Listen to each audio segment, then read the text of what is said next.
আসসালামু আলাইকুম, সবাইকে স্বাগতম জানাচ্ছি আমাদের আজকের এপিসোডে। আজকের এপিসোডটা অনেক বিশেষ, কারণ আমি জাস্ট একটা পোস্ট করেছিলাম যে কাকে এর পরের এপিসোডে চাও। তো ম্যাক্সিমামের একটা টার্গেট ছিল বা চাওয়া ছিল আমাদের শ্রদ্ধেয় শুভ ভাই যেন আমাদের পডকাস্টে আসে। তো আমি সর্বোচ্চ চেষ্টা করেছি যে ওনার ব্যস্ততম টাইম থেকে বের করে নিয়ে এসে আমার এখানে বসানোর জন্য। তো আমরা সবাই আর দেরি না করে ভাইকে স্বাগতম জানাই। ভাই আসসালামু আলাইকুম, আপনাকে অনেক অনেক ধন্যবাদ আমাদের চাওয়াটা পূরণ করার জন্য এবং সময় বের করে এখানে আসার জন্য। ওয়ালাইকুম আসসালাম রহমতুল্লাহি ওয়া বারাকাতুহু। আমার মনে হয় অনেক এই চেয়ারে যাকেই বসাবে তাকেই শুরুটাই বলবে যে বিশেষ একজন। না ভাই, প্রমাণ আমাদের পেজে আছে। ইভেন আপনার সাথে আমার মানে ঠিক একটা আছে, ছবি আমরা তো কোলাপ করে পডকাস্ট যখন দেখি, এটা দিয়েছি, বলতে হয়। Thank you. তো আমরা সময় আর দেরি করতে চাচ্ছি না। আমাদের আজকে যে কোশ্চেন গুলো করা হবে এগুলো বেশিরভাগই স্টুডেন্টদের কাছ থেকে পাওয়া, এর মাঝে কিছু কোশ্চেন আবার গার্ডিয়ানদের কাছ থেকেও নেওয়া। হ্যাঁ, কারণ হচ্ছে স্টুডেন্টদের যেমন আপনার কাছে চাওয়া থাকে, তারা সেই চাওয়াগুলো আমার মাধ্যমে আপনাকে জানাচ্ছে। পাশাপাশি অনেক গার্ডিয়ানও যেটা আপনার সম্পর্কে জানে না, তারাও চাচ্ছে যে একটু জানবেন। তো আমি প্রথম যে বিষয়টা দিয়ে আপনার কাছে, এই যে আমার কাছে অলরেডি কোয়েশ্চেনের লিস্ট আছে ছোট ছোট করে। আমার কাছে প্রথম যে কোয়েশ্চেনটা এসছে ভাই, সেটা হচ্ছে যে বায়োলজি রিলেটেড একটা গুরুত্বপূর্ণ কোয়েশ্চেন। এটা আমি স্টুডেন্ট থাকাকালীন সময় এমনটাই ভাবতাম, বা আমাদের সময় এভাবেই গেছে যে বায়োলজিটা জাস্ট মুখস্থর উপর দিয়ে আমরা চালিয়ে দিয়েছি। আমরা কলেজে উঠে দেন বায়োলজি প্রাইভেট পড়া বা এদিকে গেছি। তো একটু কাইন্ডলি আপনি আমাদেরকে এই জায়গাটা ভেঙে দেন যে আসলে কি বায়োলজি মুখস্থর বিষয় নাকি ফিজিক্স, কেমিস্ট্রি, ম্যাথমেটিক্স এর মতো করে এখানে অনেক কিছু বুঝে তারপরে মুখস্থের দিকে যাওয়া? আসলে অসুবিধাটা কোন জায়গায়, বায়োলজি সাবজেক্টটার যে টার্মিনোলজি গুলা আছে, টার্ম গুলা, এগুলা ম্যাক্সিমাম আসছে ল্যাটিন আর গ্রিক থেকে। এখন ল্যাটিন আর গ্রিক তো আমাদের ভাষা না, আমরা তো বাঙালি। এখন বাংলায় বললে এগুলো আমাদের কাছে কোনো অসুবিধা হইতো না। প্রবলেমটা হয় এই ল্যাটিন আর গ্রিকে যাওয়ার কারণে। এখন এই ম্যাক্সিমাম শব্দগুলা এই জন্য একটু কাঠখট্টা টাইপের হয়। কিন্তু আমরা যদি একটু যারা দীর্ঘদিন ধরে পড়ায় বা বায়োলজির সাথে আছে, তারা জানে যে বায়োলজির যে শব্দগুলো আছে সেই শব্দগুলোর সাথে কিছু প্রিফিক্স, সাফিক্স, এগুলো কমন কিছু ওয়ার্ড আছে। যেমন আমি যদি খুব সহজ করে বলি যে বায়োলজিতে অনেক শব্দ পাওয়া যাবে যার শেষে সিস থাকে। সিস, সিস, এসআইএস, সিস বা ওসিস, আমরা যে মাইটোসিস নিয়ে বা জেনেসিস, হ্যাঁ, যেমন মাইটোসিস, আমরা পড়েছি, যেমন ফটোসিনথেসিস, এরকম সিস থাকে, ওসিস থাকে, শন থাকে, টিআইওএন, শন থাকে। তা এগুলা কিন্তু বোঝায় কি প্রসেস, একটা প্রক্রিয়া, হয়তো তৈরি প্রক্রিয়া বা কোনো একটা প্রক্রিয়া বা কোনো একটা ফিজিওলজিক্যাল প্রসেস। যেমন আমি যদি বলি রেসপিরেশন, প্লাস্টে কি আছে শন। যেমন ফটোসিনথেসিস, প্লাস্টে কি আছে সিস। এরকম প্রত্যেকটা শব্দের শেষে যখনই শন দেখবা তাহলে বোঝা যাবে কি যে এটা একটা প্রসেস বা প্রক্রিয়া। ভাই আপনি যেহেতু ভাষার কথা এই যে বললেন, অনেক টার্ম, এই যে টার্ম থেকেই পড়া হয়ে যাবে। হ্যাঁ, আপনি যেহেতু ভাষা বা শব্দের কথা বললেন, সেখান থেকে আমি আমার ব্যক্তিগত একটা কোয়েশ্চেন করছি যে বায়োলজি পড়াতে গিয়ে সেখানে যেহেতু আমাদের এখানে জুলজি, বোটানি দুটো মিলেই আমাদের 9-10-এ পড়ানো হয় বা এইচএসসি তে গিয়ে আলাদা করে পড়া, তো সেখানে কিছু শব্দ আছে বা কিছু টার্ম আছে যেগুলো দেখা যায় যে আমরা বলতে গেলে একটু ইতস্তত লাগে, বা আমরা বললে হয়তো স্টুডেন্টরা হেসে দেয়। আপনি ওই জায়গাটা সুনিপুণ ভাবে কিভাবে প্রেজেন্টেশন করেন, সেক্ষেত্রে আপনার বিষয়টা কি ঘটে বা স্টুডেন্টরা ওই সময় কি রিয়াকশনটা দেয়? না, স্টুডেন্টরা তো খুবই পবিত্র মনোভাব নিয়ে ক্লাসে বসে থাকে, সুতরাং তারা কোনো খারাপ রিয়াকশন দেয় না, খুবই ভালো রিয়াকশন দেয়। আর আসলে এটা তো একটা আর্ট, কে কোন কথাটা কিভাবে বলবে। এখন একই কথা আসলে একজন বললে খুব শ্রুতিমধুর শোনায়, একজন বললে খুবই শ্রুতিকটু শোনা যায় আর কি। তো এখন আমরা যারা বায়োলজি পড়ি, এখন আমি বায়োলজি দীর্ঘদিন ধরে পড়াই, বায়োলজির সাথে যে শব্দগুলো আছে, আমি এমন কিছু কিছু শব্দ যেটা হয়তো আমি আমার পরিবারে বললে আমি আমার ছেলে মেয়েকে বললেও ওভাবে বলবো, বাপ মাকে বুঝাইলেও ওভাবে বলবো, ইভেন গার্জেনরা আসলে আমি ওভাবে বলবো। সহজবোধ্য করে সহজবোধ্য করে, মানে এটা আমার কাছে খুব বেশি মানে পেরেশানির কোনো বিষয় নাই। মনে হয়। কারণ আমাকে তো মানে অ্যানাটমিটাও বুঝাইতে হয়, ফিজিওলজিটাও বুঝাতে হয়। অ্যানাটমি মানে পুরা গঠনটা, তার সাথে ওইটা কিভাবে কাজ করে, তো ফিজিওলজিটাও বুঝাইতে হয়। এখন ফিজিওলজি বুঝাইতে গেলে মানে আমাদের বইয়ে যেমন বিভিন্ন সিস্টেম থাকে, ধর কার্ডিওভাস্কুলার সিস্টেম, মানে হার্ট নিয়ে যেখানে আলোচনা, রক্ত, কিংবা রেসপিরেটরি সিস্টেম যেখানে শ্বসন নিয়ে আলোচনা থাকে, কিংবা রেচনতন্ত্র যেখানে তোমার এই কি বলে রেচন প্রক্রিয়া নিয়ে আলোচনা থাকে, তারপরে প্রজনন তন্ত্র, তারপরে স্নায়ুতন্ত্র, অনেকগুলা তন্ত্র আছে। এখন প্রত্যেকটা তন্ত্র অনুযায়ী বই আলাদা আলাদা চ্যাপ্টার আছে। এখন সে মানুষজনের তো আকর্ষণ বেশি থাকে কি প্রজনন তন্ত্র নিয়ে, তাই তো? রাইট। তো আমি যখন এখন প্রজনন তন্ত্র শুরু করি, এখন আমি যেমন এবারের প্রজনন তন্ত্রটা আমি রোজার মাসে পড়াইছি, এবং আমি খুব অবাক হই যে আমার এই ছোট ছোট ছেলে মেয়েগুলা, তারা কিন্তু মানে যে কোনো টিচার তো বটেই, মানে বাবা মার থেকেও মোটামুটি আমি বিশ্বাস করি এরা খুব ক্যাপাবল, মানে এরা জানার দিক থেকে। প্র্যাকটিক্যাল ফিল্ডে এরা কতটুকু সার্ভাইভ করবে এটা আসলে ওই মোমেন্টামটা হয়তো বলে দিবে, কিন্তু মানে ওভারঅল এদের যে জানা, এদের যে জ্ঞানের শোনা, এরা গভীরতা। জানে, এরা প্রত্যেকে প্রত্যেকের সম্পর্কে খুব ভালোভাবে জানে যে হ্যাঁ আমার মধ্যে কি ঘটনা ঘটে। এই শুধু প্রজনন না, সমস্ত সিস্টেম সম্পর্কে এদের Knowledge ভালো আছে। নলেজ ভালো আছে আর কি। তো এখন আমি যখন একটা ফিজিওলজিক্যাল প্রসেস নিয়ে কথা বলবো, তখন আসলে আমার তো টার্ম দিয়ে কথা বলি, আমি তো একটা শব্দ দিয়ে কথা বলি, ওটা আমার আসলে আমার শব্দ, বায়োলজিক্যাল শব্দ। হ্যাঁ। ওই শব্দটা আসলে তো আমার কাছে পবিত্র। এই এটা- কারণে এটা- আমার মধ্যে ওইটা না, ওইটা একটা আলাদা কোনো ফ্লেভার কাজ করে না, যেটা অপবিত্র পবিত্র। আর যখন একটা বাইরের লোক শুনতেছে, ওর কাছে ওটা মেলা ডাইমেনশন থাকতে পারে, থাকতে পারে। বাট আমার কাছে এটা জাস্ট একটা এডুকেশনাল পারপাস সার্ভ করা ছাড়া আর কিছুই না। এখন এটাতে কারো কারো সুশ্রী লাগে, এখন এটা তো কিছু করার করার নেই। নাই। তবে আমি আমার চেষ্টা করি যতটুকু শালীনতা বজায় রেখে, যাতে করে মানুষজন অন্য অ্যাঙ্গেলে না যায়, সেটাও আবার ঠিক রাখা, বা একটা এটা তো মিনিমাম লেভেল তো মেনটেন করতেই Maintain। হয়, যে যেন বেফাস কথাবার্তা না হয়ে যায়। তবে হ্যাঁ, আমার লেভেলটা আসলে ওই ছেলে মেয়েদের সাথে এমন হয়ে যায়, আমি আসলে যাই বলি ওটা লেভেলের মধ্যেই হয়, ওটা বাইরে চলে যায় না। রাইট। ভাই, আমি আসার পর থেকে দেখছি আপনি আমার রুমের এই গ্লোবটা নিয়ে নাড়াচাড়া করছেন, এটা থেকে কি? গ্রুপটা সুন্দর। এটা নিয়ে আমি কেন বলতেছি, ওই যে আমি একটা প্রশ্ন একটু দেখলাম আচ্ছা, হাতের মধ্যে, কোন একটা প্রশ্ন যেন, যে কখন থেকে প্রিপারেশন। হ্যাঁ, আমাদের এটা সেকেন্ড কোশ্চিনে আছে, আপনি অলরেডি এখানে দেখে ফেলেছেন। না, আমাদের সেকেন্ড কোশ্চিনের জন্যই মনে হয় আপনি এটা হাতে নিয়েছেন, রাইট? না না, সেকেন্ড কোশ্চেন কি আছে? সেকেন্ড কোশ্চিনে আমার এখানে লিস্টে করা আছে যে আমরা যে এটা আমাদের গার্ডিয়ানদের কোশ্চিন। আচ্ছা। হ্যাঁ, এটা হচ্ছে গার্ডিয়ানস চয়েসের এই কোশ্চিন। এটা গার্ডিয়ানরা জানতে চেয়েছেন যে এই যে আমাদের সন্তানরা বা আমাদের ছোট ভাই বোনেরা, যেহেতু আপনি নিজেও একজন ডাক্তার, আপনি এই বিষয়ে আরো ভালো অভিজ্ঞ, কারণ আপনি নিজে প্রিপারেশন নিয়ে মেডিকেলে চান্স পেয়েছেন। সো গার্ডিয়ানদের যেটা চাওয়া বা জানতে চাওয়া যে এই বাচ্চাগুলো মেডিকেলের জন্য প্রিপারেশন যে নিবে, বিশেষত আপনি যেহেতু বায়োলজির শিক্ষক, তো এইটা অ্যাকচুয়ালি নবম দশম শ্রেণী থেকে নিবে না এইচএসসি থেকে নিবে? কেননা এইচএসসির পরেই তো মেডিকেলের অ্যাডমিশন টেস্টটা হয়। না না, এটা একদম জন্মের পর থেকে নিতে হবে। জন্মের পর থেকে বাচ্চা যখন জন্মগ্রহণ করবে, তো প্রথমে তার গ্লুটিয়াস ম্যাক্সিমাস, মানে তার পশ্চাৎ অংশে একটা সিল মারতে হবে। এটা ডাক্তার এটাই জিনিস। ঠিক আছে, অ্যাকর্ডিং টু আমাদের সিনেমাটার নাম কি, থ্রি ইডিয়টস। তো আমাদের আগে একটা সিল দিয়ে দিতে হবে। যেমন আমি যখন জন্মগ্রহণ করি, আমার দাদা প্রথমে একটা সিল মেরে দিল যে নাতি আমার ডাক্তার হবে। ডাক্তার হবে। তা আমি কিন্তু ছোটবেলা থেকে, জন্মের পর থেকেই ডাক্তার হয়ে গেছি অর্ধেক। বাকিটুকু জাস্ট প্রসেসগত বিষয়গুলো, ফর্মালিটিস গুলো মেনটেন করতে হয়। তো ছোটবেলা থেকেই প্রস্তুতি নিতে হবে আসলে। এর কি বললাম আর কি। তো মূল বিষয়টা কিন্তু অনেকাংশে তাই, ডাক্তার হওয়াটা বা যে কোনো একটা প্রফেশন বেছে নেওয়াটা, এটা আসলে একজনের কাছে একটা স্বপ্ন হওয়া উচিত, এবং এই স্বপ্নটা সে অনেক ছোটবেলা থেকে দেখা উচিত। এখন স্বপ্ন তো খালি চেয়ে চেয়ে দেখলে হবে না, তার একটা প্রস্তুতির বিষয় আছে, অনেক আগে থেকে নিজেকে প্রিপেয়ার করতে হয়।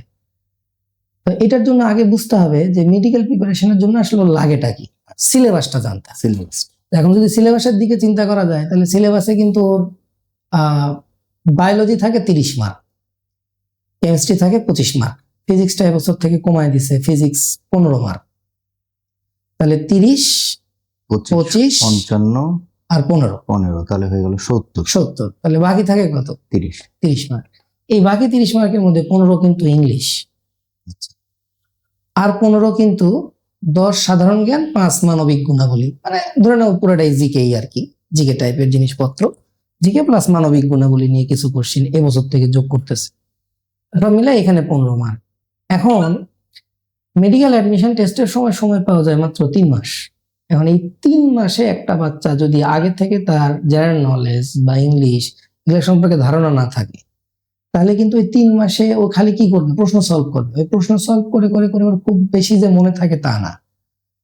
তো এই আমার মানে বক্তব্য যেটা, যেমন ধরো আমি যদি একটু মানে পুরাতন উদাহরণটা, যেমন আমাদের রাজশাহী থেকে মানে আমার এখান থেকে সর্বোচ্চ এই পর্যন্ত যে রেজাল্ট, তাতে করে সারা বাংলাদেশে সেকেন্ড হয়েছিল সাদিয়া তাসনিম দিয়া। তো দিয়া ও এখন ঢাকা মেডিকেলে আছে। মেডিকেলে তো এখন 4টা প্রফেশনাল পরীক্ষা হয়, বৃত্তি পরীক্ষা হয়, মানে 4টা পরীক্ষা শেষে একটা এমবিবিএস ডাক্তার হয় আর কি। তো ও 3rd পরীক্ষা দিল আর কি, সবগুলা পরীক্ষায় সে প্লেস করছে কিন্তু, মাশাআল্লাহ। মানে এখনো পর্যন্ত এই লাস্ট 2-3 দিন আগে ওদের রেজাল্টটা হয়েছে, ওইখানে ও সেকেন্ড প্লেস করছে আর কি। তার মানে মানে যারা আপনার কাছ থেকে চান্স পেয়ে যায়, হ্যাঁ, তাদের সাথে আপনার পরবর্তীতেও ডাক্তার হিসাবে একটা মানে যোগাযোগ আর রক্ষা যোগাযোগ থাকে। থাকে। যেমন আমি কিছুদিন আগে, তুই চিনবি, ওই যে আমাদের হেলনাবাদ স্কুলের ফার্স্ট গার্ল ছিল, রাজশাহী কলেজে পড়তো, হ্যাঁ। তাহিয়া তৌফিক প্রমা, প্রমা। হেলনাবাদের ফার্স্ট হ্যাঁ। গার্ল ছিল। কিন্তু ওই প্রমা তো ওদের বেলা যখন তো প্রশ্ন ফার্স্ট টাস হয়েছিল, তখন কিন্তু ও বগুড়া মেডিকেলে চান্স পেয়েছিল। পরে তো ও পড়ে নাই, পরে কিন্তু বগুড়া মেডিকেলে ভর্তি হয়ে মনে হয় কিছুদিন পড়ার পরে বাদ দিয়ে, পরে সম্ভবত আমি যদি ভুল না করি জাপানে ও চলে গেছিল মনোবসু ডিগ্রি নিয়ে, মেবি আচ্ছা, ওখানে যে ফার্মেসি বা এরকম কিছু একটা সাবজেক্টে পড়ছে। তো এই যোগাযোগগুলো আপনার সাথে থাকে। যোগাযোগগুলো আছে, মানে কেন থাকে, ধর আমি এই যে মানে ওর কথাটার মধ্যেই ও ওই যে মেসেজ দিছিল, আমি যদি মেসেজটা একটু বলি, যে ওইখানে যে কেন মনে থাকার কারণটা কি, ধর আমরা ওদেরকে ধর 9-10 থেকেই তো আমি পড়াই। পড়ান, হ্যাঁ। 9-10 ধর 9-এ ওদের ডিএনএ এগুলো আছে, কিন্তু জেনেটিক্স এর ডিএনএ আরএনএ এগুলো আছে, ওইখানে রেপ্লিকেশন পড়ানো হয়, ট্রান্সক্রিপশন, ট্রান্সলেশন, এগুলো তো 9-10 অত মানে থাকে না, কিন্তু আমি তো রেপ্লিকেশন পাইলেই আমি ওকে মোটামুটি একটু পড়াই শিখাই ফেলি, দেন, হ্যাঁ। দিলে একটু একটা বেজ লাইন তৈরি হয়ে যায়, ইন্টারমিডিয়েট যায় ওটা আরেকবার ধোলাই দিয়ে ওখানে আরেকটু এক্সপান্ড দেওয়া করে দিই, ফলে হয় কি ওদের একটা মানে অন্যরকম দখল থাকে। তো সে মেডিকেলেই পড়ুক আর যেখানেই যাক, ওই জেনেটিক্স নিয়ে কোনো কিছু শুরু হলে তো এই টুকটাক জিনিসগুলা তো মনে পড়ে যায়। মানে এগুলা ওদের স্মৃতিপটে থেকে যায়। তো পড়ার টেবিলে গেলে বা কোনো সময় গেলে তো আমাকে মনে পড়ার কথা, তো সেদিক থেকে আর কি কথা হয়। তো ওর একটা আমি দেখাই, এই যে ও আমাকে লিখছে এটা, এই যে ইউসিএলএ, হ্যাঁ, university college of London, sorry university college of London. London, ওইটাতে ও এই যে prestigious Marie Curie PhD fellowship পাইছি, সম্ভবত এটাতেই ও করতেছে, পিএইচডি করতেছে, কারণ ওর হাজবেন্ড আছে ওইখানে। আর আরেকটা পাইছে অফার হচ্ছে ওই যে বললাম অক্সফোর্ডে। তো যাই হোক, এই যে নিচে লিখছে দেখ, মানে এটা একটু টিটকারি করে লিখছে আর কি, যে আপনার কাছে বায়োলজি পড়ে বিশেষ করে ট্রান্সলেশন, ট্রান্সক্রিপশন, রেপ্লিকেশন পড়ে যা বুঝেছিলাম সেগুলা চালায় চালায় অলিগো নিউক্লিওটাইড ড্রাগ নিয়ে রিসার্চ করছি। মানে ওরা ভালোবাসার বহিঃপ্রকাশ এটা হ্যাঁ, একটা। একটু শয়তানি করলো আর কি। ওরা যখন আমার কাছে পড়তো তখন তো আমি ছোট্ট ঘরে পড়াইতাম, তো হ্যাঁ। অল্প কোর্সের স্টুডেন্ট, ওরা তো প্রায় প্রথম ব্যাচের স্টুডেন্ট বলা যায়। তো ওই সময়কার ওরা আসলে, ও এমনিতে অনেক ভালো স্টুডেন্ট ছিল, আর আমি ওই সময় কেবল পড়াইতে আসছি, আমি শুরুতে পড়াইতে আসলে আর কি থাকে আমি তো খুব বেশি জানি না, আমি বুঝতেছি পড়ানোর সময় যে আমি এটা বুঝাইতে পারিনি, এবং ওরা বুঝছে যে আমি এটা পড়াইতে পারি নাই, তারপরেও না ওরা মানে অদ্ভুত ভাবে অ্যাকসেপ্ট করতো আমাদেরকে, মানে কোনো সময় ক্লাসে এইরকম একটা মনোভাব দেখায় নাই যে স্যার এটা পারলো না বা ভাইয়া এটা পারলো না, মানে এটা না ওদের কোনো বিজ্ঞান নাই যে পারলাম পারলাম না, আসলে মানে এই এক ধরনের দয়া আমাদের প্রতি তাদের থাকতো তখন। তার মানে আপনার মোটামুটি পুরনো স্টুডেন্টদের সাথে যোগাযোগ থাকে, সবসময় যোগাযোগ অর্থাৎ থাকে, বলাই ওদের সাথে যায় যে কথা যারা হয়। এখন তোমরা ভাইয়ার কাছে পড়ছো, তোমাদের সাথেও উনি বেঁচে থাকা পর্যন্ত একটা সুসম্পর্ক উনি থাকে, continue যারা করার একটু ভালো সর্বোচ্চ চেষ্টা জায়গায় করবেন। যায়, শুধু ভালো যারা যায় তাদের সাথে থাকে তা না, যারা কোথাও যায় না তাদের সাথেও থাকে, মানে সবার সাথেই থাকে Right. আসলে। তবে ভালো জায়গায় কেউ গেলে আসলে আমাদের টিচার হিসাবে তো আমাদের সার্থকতা এটাই, বললাম না যে জন্য এটা হাতে নিয়েছিলাম, আচ্ছা। এটার জন্য আরেকটা মেয়ের নাম নিতে হবে, মোসাররত মেহজাবিন, মিম্মা। আচ্ছা, হ্যাঁ, ও তো আমাদের হচ্ছে আমাদের খুব ফেভারিট একটা খুবই স্টুডেন্ট, কাছের। এবং ও তো হলো জাতীয় মেধা অন্বেষণে কিন্তু সারা বাংলাদেশে ফার্স্ট হয়েছে। হ্যাঁ, ওর অনেকগুলো পাবলিকেশনও আছে, বইপত্র আছে। হ্যাঁ, ও তো সোহরাওয়ার্দী মেডিকেলে পড়তো, তো এখন ও ল্যাবরেটরি মেডিসিন সম্ভবত ওইটাতে হচ্ছে পোস্ট গ্রাজুয়েশন করতেছে আর কি। আর ওরা সপরিবারে মানে সব বোনগুলাই তো আমাদের হ্যাঁ, খুবই কাছের। আরো অনেকে আছে, শিন তো ঢাকা ভার্সিটিতে হ্যাঁ। পড়তেছে। তো ওর একটা জিনিস আমি আমি খুব পছন্দ করতাম। ও আমাকে একটা কথা বলছিল যে ভাইয়া, আহ, কিছু জিনিস আমাকে অনেক মানে আগায় দিছে মেডিকেল ভর্তি পরীক্ষার সময়। হয় কি যে ওই যে যে কথাটাতে আমি আসতেছিলাম যে কোন সময় থেকে প্রিপারেশনটা নিব। এই যে দেখো, যারা ছোটবেলা থেকে আমার কিন্তু সবাই মনে করে কি যে মেডিকেল মানে তো বায়োলজি। হ্যাঁ, বায়োলজি সব থেকে বেশি। তার মানে এই নয় যে শুধু বায়োলজিতে চান্স পাবে। যে মানে মেডিকেলে চান্স পায় ও সবারই বায়োলজিতে 30-এ ওই 28, 29, 30ই পায়।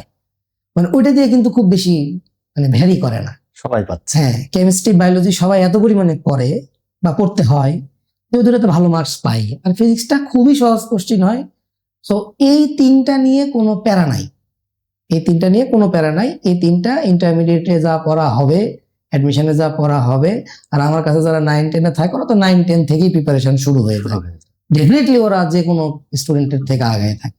যারা 9-10 আমাদের কাছে বায়োলজি পড়ে আবার ইন্টারমিডিয়েটে যায়, খুব স্বাভাবিকভাবে আমি তো ওইরকম একটা স্ট্রং বেস নিয়ে ওদেরকে তুলি। আমি তো জানি যে খুবই পরিষ্কার ভাবে জানি যে আমি ওদেরকে একটা সিস্টেম পড়াচ্ছি, ওই সিস্টেমে আমি কতটুকু পড়াইছি আর কতটুকু অ্যাড করলাম, মানে কতটুকু করতে হবে অ্যাড, এটা আমার তো একটা ধারণা থাকে বা আমার একটা পুরা ক্যালকুলেশন থাকে। তো ওদের প্রিপারেশন ডেফিনেটলি অনেক শক্ত হয়। তো ওই প্রিপারেশন থেকে ওদের বায়োলজির প্রিপারেশনটা 9-10 থেকেই শুরু হয়, আর কেমিস্ট্রিটা শুরু থেকেই ওরা প্রিপারেশন নিতে থাকে।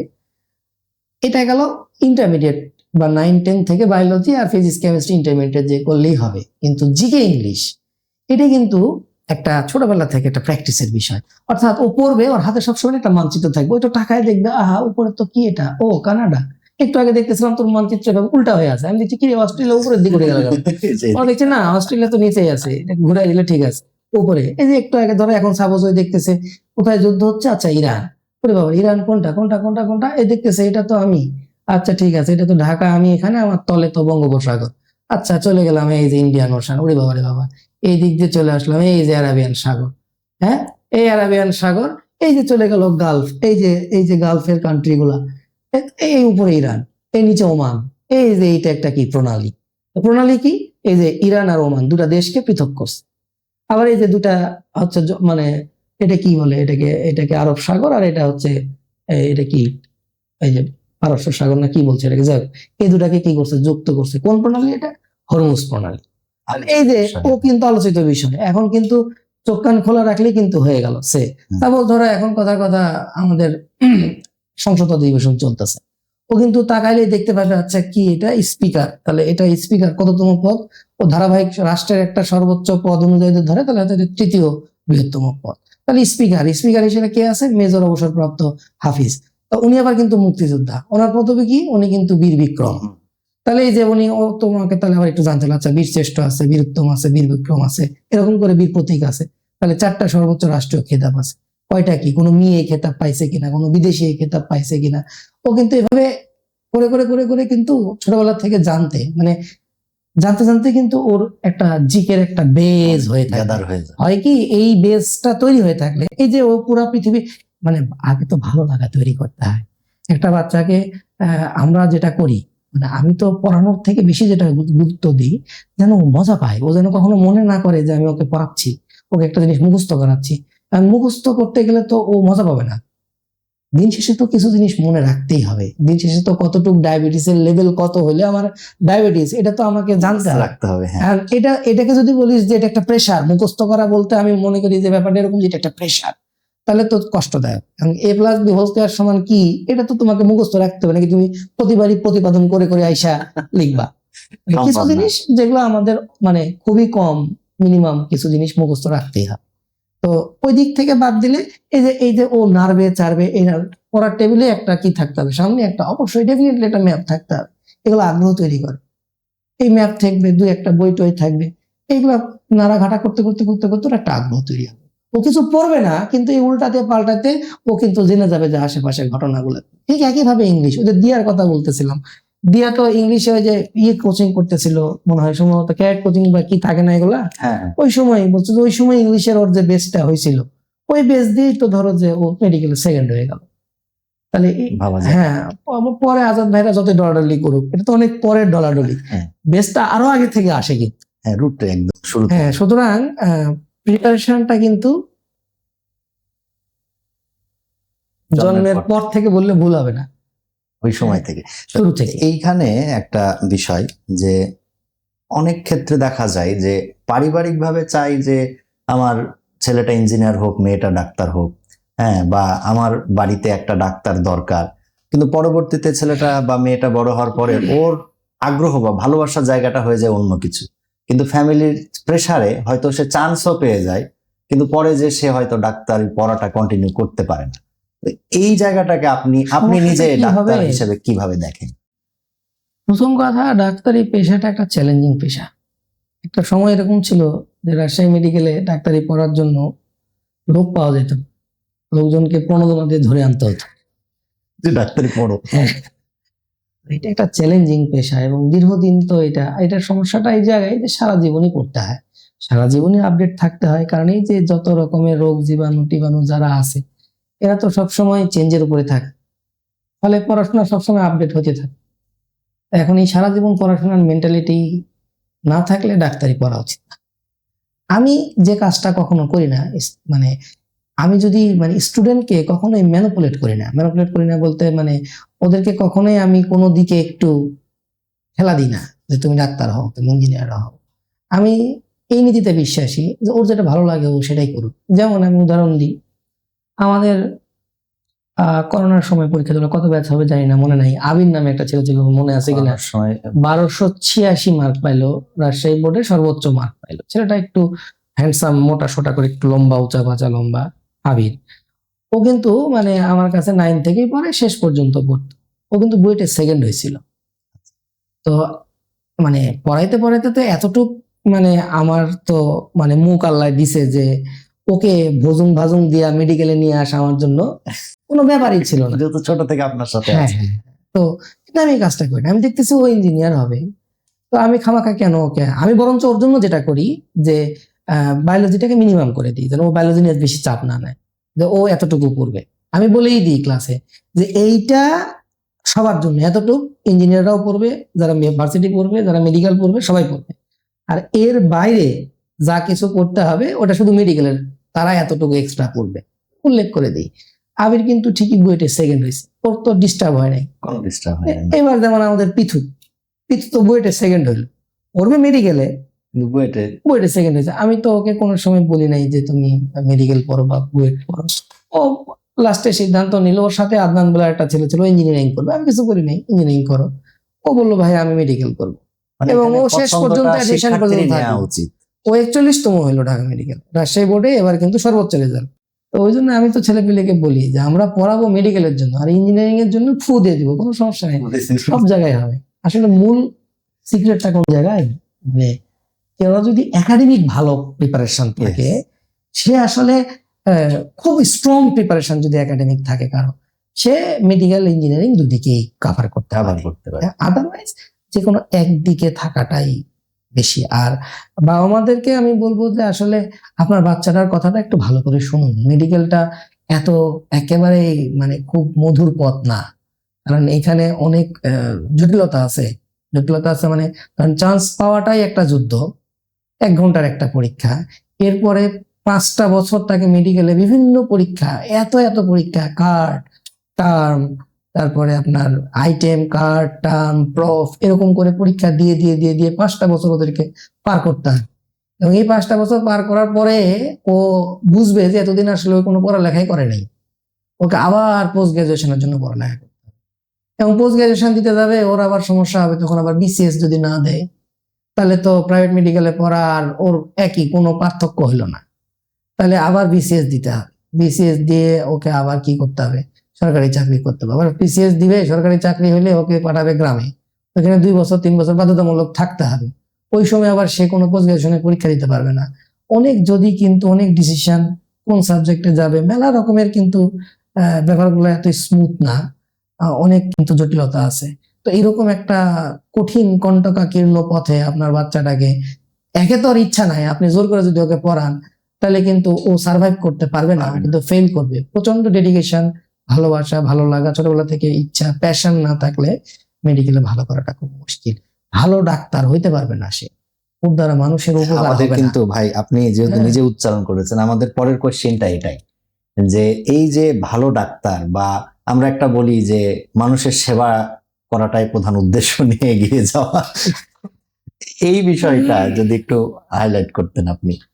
এখন মানে ডাক্তারি ব্যাপারটা কি অন্যান্য প্রফেশনের সাথে এই প্রফেশনটা, এটা তো আসলে একটা নোবেল প্রফেশন। রাইট। মানে এইখানে যা কিছু করার সুযোগ আসলে আর পৃথিবীর কোথাও কিছু করার সুযোগ নেই। মানে একটা রোগী চলেই গেল, আজরাইল টানতেছে, ওই মুহূর্তে তুমি টান দিয়ে আবার কি করলা, আল্লাহর ইচ্ছায় তুমি ওটাকে টান দিয়ে থামাই দিলে, রুগীটা বাইচে গেল। সে ধরো হাইপোগ্লাইসেমিয়া হয়ে গেছে, ওর মনে করো গ্লুকোজ লেভেল একদম ফল করে ও গান চলে যাচ্ছিল, এই মুহূর্তে তুমি হয়তো একটা কিছু করে তুমি ওকে বাঁচাই দিস, তাহলে তখন তো ওই রুগী তোমার ঈশ্বর জ্ঞান করবে, হ্যাঁ। মানে যে আল্লাহ তারে তোমাকে পাঠায় তারে বাঁচাই দিছে। আমরা তো এটাই তো ওই সময় রুগীর হ্যাঁ, যে চেহারাটা, ওইটা একটা ডাক্তার যখন দেখে তখন সমস্ত দুঃখ কষ্ট এত কঠিন পথ পাড়ি দেওয়াটা তখন মনে হয় যে আর সমস্যাটা আসলে আমাদের ডাক্তারদের মধ্যে তো অবশ্যই সবাই একরকম না, সবার মন মানসিকতা একরকম না, কিন্তু এর সাথে সাথে কিন্তু এই যে মানে সারাউন্ডিংস, ডাক্তারদের সার্ভিস দেওয়ার যে ক্ষেত্রটা, এটার সাথে তো শুধু ডাক্তার না, ডাক্তার একটা পার্ট এই মেডিকেল সেক্টরে। এর সাথে আমাদের অনেক ডায়াগনস্টিক সেন্টার গুলো আছে, এর সাথে ওষুধ কোম্পানি গুলো আছে, এর Right. সাথে দালাল সিস্টেম আছে, এর সাথে মানে অনেক কিছু ইনভলভ। তো এত কিছুর ভিড়ে ডাক্তারটা আসলে খুবই গৌণ বিষয় হয়ে যায়। কিন্তু যখন কোনো মানে ব্লেম দিতে হবে তখন ওটা হচ্ছে যে মুখ্য ডাক্তার বিষয়। মুখ্য বিষয়, আদার্স কিন্তু সব দিক থেকে ডাক্তার গৌণ বিষয়।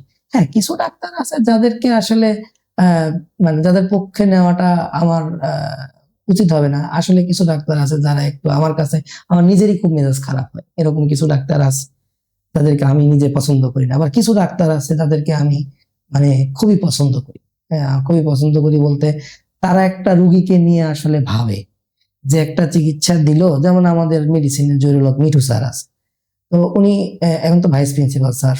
তো উনি একটা রুগী দেখলে আহ, মানে ওই যদি একটু অন্যরকম কেস হয়, ওটা কিন্তু স্যার আবার দেখা যাচ্ছে যে ই করে, মানে ওই নাম্বারটা তো থাকে আচ্ছা। ওনার ইয়েকে দিয়ে ফোন দেওয়া হয় যে কি? খোঁজ নাও তো রুগীটার কি অবস্থা। হ্যাঁ, খোঁজ নেওয়া হয়। বা ধরো যে আমি আমার আম্মাকে দেখালাম সাপোজ, আবার দেখা যাচ্ছে যে হয়তো বা 2 দিন 3 দিন পরে আবার স্যার খোঁজ নেয় যে ওর আমার কি অবস্থা, এটা কি হইলো, বা হয়তো নতুন একটা কোনো ওষুধ চেঞ্জ করে একটা ওষুধ দিছে, দিয়ে হয়তো কোনো একটা মানে ডাটা করে রাখতে বলছে, যেটা দিয়ে তার প্রোগ্রেসটা কেমন হচ্ছে, প্রেশারের ওষুধটা চেঞ্জ করে দিছে, প্রেশারটা এখন তাহলে কি ঠিক থাকতেছে আমরা কি। তো এরকমই ডাক্তার চাই। তো এইটা আর আমাদের মেইন সমস্যাটা হয় কি আসলে মানুষ প্রচুর।